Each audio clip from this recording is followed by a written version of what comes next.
Hello and welcome to With the Facts. I'm Jake Lampke. Today I'm joined with Democratic candidate for State Senate District 9, Andrew Barnhill. Hey, Andrew. Thanks for having me today. Yeah, thanks for coming on. So tell me about yourself. Well, Jake, I grew up here in Wilmington, like several generations of my family before me.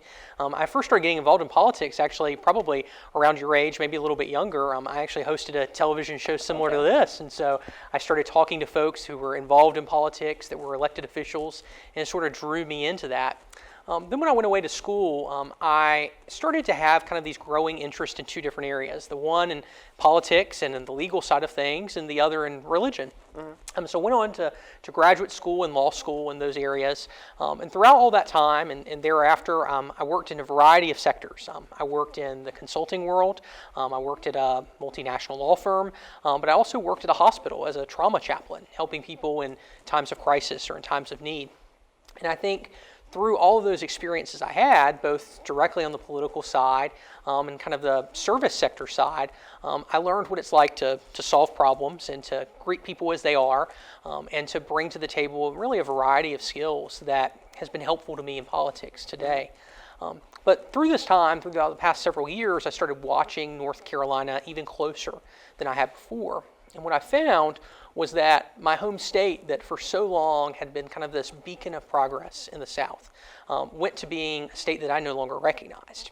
And so throughout these past 5 or 6 years, we started moving even backwards and backwards relative to our place in the national sector, in the national sphere.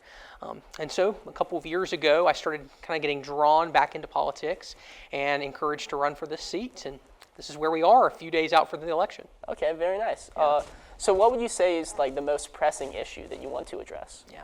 Well, one is certainly our economy here in southeastern North Carolina, and that's something I want to emphasize too, that as a senator that represents Wilmington and New Hanover County, you have to really look out for the best interest of this district as a whole and this region as a whole, if you will. One of the things that drew me into this race was recognizing that southeastern North Carolina didn't have a strong advocate in the Senate, and that's what we need to do. So specifically with that, let's focus on the industries that have made this community in this area so vibrant. One of those is the film industry. Yeah, we're sitting in a studio right now that is kind of at the heart of this industry in many ways. The film studies program here at UNCW has been a great public-private partnership and an example of working between a university and an industry. But unfortunately, the end of 2014 came around. The Senate Republicans decided not to renew this tax incentive. And so we've lost hundreds and hundreds of jobs right here in my hometown. So that's something that kind of sits with me personally, where I say, okay, we've got to do something about bringing back jobs here to southeastern North Carolina and kind of fueling our economic development around the industries that have really made us so vibrant for a long time. So what would you do as a state senator to get those tax incentives back? Yeah, so it's a two-part process.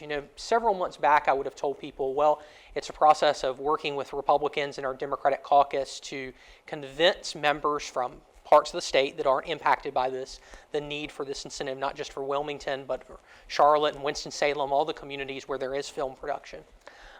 But then we had another piece of legislation pop up several months ago, and that's the now infamous House Bill 2.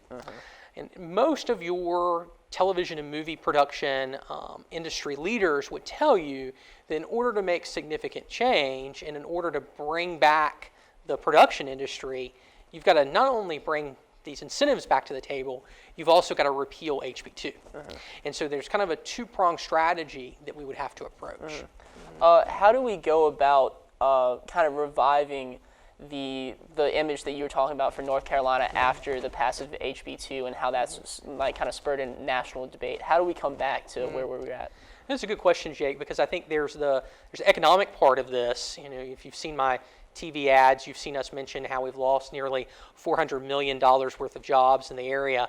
We were talking before the show about the loss of the NCAA, the loss of the ACC, companies like PayPal, several conferences here in New Hanover County. So there's that part that we can work pretty quickly to bring back. I mean, there are actions that we can take by repealing HB 2 and working with these industry leaders to bring them back. But there's kind of this supplemental factor, which is the reputation, if you will, of North Carolina that's going to take longer to repair.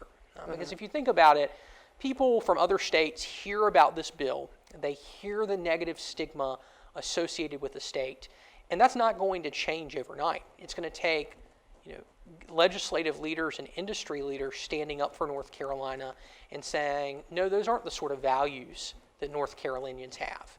Here's the alternative story of our state. Here are the true values that North Carolinians share. And by doing that through time, I think we'll be able to repair the reputation. When the original bill was passed, I believe that the Democrats walked out and were not there for the voting of the bill. What will you do to ensure that you work bipartisanly with your fellow representatives and senators across the aisle? Yeah, I think it takes individual relationships and conversations beforehand. What often happens in these very contentious bills is that senators will go into caucus meetings. So the Republicans will meet with each other, the Democrats will meet with each other, and come to some sort of conclusion about what they're going to do. But there's no conversation in between. And part of that is based on fear. Part of that is based on this feeling that the other side's not going to listen. But I think it takes finding those few centrist senators or representatives that are willing to kind of put themselves out there. For me, this seat, if you think about it, is one of the true swing seats in the state. So it's one of the communities where there's about a third Republicans, a third Democrats, and a third unaffiliated voters. I have an incentive to work with people from all parts of the political spectrum. My colleagues who may be from an entirely Republican community or an entirely Democratic community don't necessarily have that same incentive. So it's going to take legislators from districts like this one here in New Hanover County that are willing to say, let's look at this a little bit differently. That's really refreshing. I think that one of the main problems we have in our political system is that it's really adversarial, and sometimes we seem to forget that we're working maybe not towards the same specific goals, but we're all trying to benefit the state and the country as a whole. Yeah, and I'll address that because it's really come up a lot in the past several weeks. We've seen a series of attack ads by the North Carolina Republican Party, one against me, many of which that had to be kind of clarified, and the press has had to say, now wait a minute, these are inaccurate. Just this week, Representative Susie Hamilton, who's another one of our local legislators, was attacked by the Republican Party for a very minor email that she sent out to her listserv. If you think about these incidences, what you see is a pattern of currently Republican leadership that's refusing to come to the table and refusing to work with those on the other side of the aisle that are willing to be there and willing to compromise and willing to listen.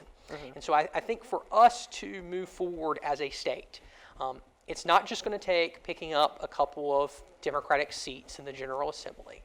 It's going to take a real willingness on both sides to kind of put down the fist, if you will, and sit with each other and hear each other's story. And that takes time, that takes effort, and that takes a little bit of vulnerability, but I think we need to do that. Okay. Moving on to Duke Energy and the Dan River coal ash spill. Can you tell me what your thoughts on that situation are and what you would do to remedy that problem? Yeah, in many ways, Duke Energy has done a number of things that have helped our state, and so we want to keep that in mind. But in other ways, the McCrory administration's willingness to say, hey, shareholders, hey, regular everyday people who are having to pay Duke Energy each and every month are going to have to shoulder this burden for cleanup is completely unnecessary. And it's completely against the ethical standards that we should have for major industry leaders such as Duke Energy. So it's going to take putting some pressure on them, but I think it's also going to take our ability to sit down with the leadership of Duke Energy and say, okay, what are we willing to do as a company versus what are we willing to do as regular, everyday people who can come together and fix this and clean this up?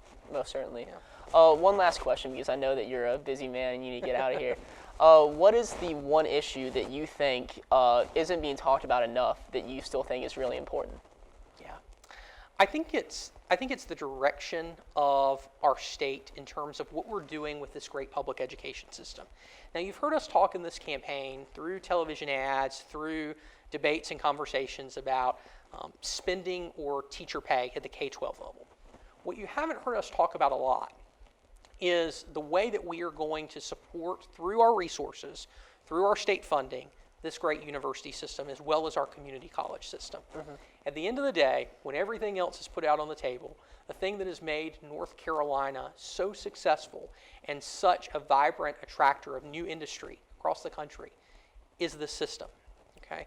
And if we're going to step away from that now, if we're going to walk away from supporting our colleges and universities at the level that we have for the past several decades, we're going to find ourselves as a state continuing to languish relative to our peers in the Southeast. So my challenge is for us to go back to that spirit of innovation that really brought us to conceive of this system and help us to work together to make North Carolina stronger through it and for it. How would you go about improving the system? Would it be in the way of helping students be able to afford college, or just bigger endowments to the universities? Or Yeah, I mean, college affordability is certainly a major thing that we have to pay attention to, not just in North Carolina, but nationally.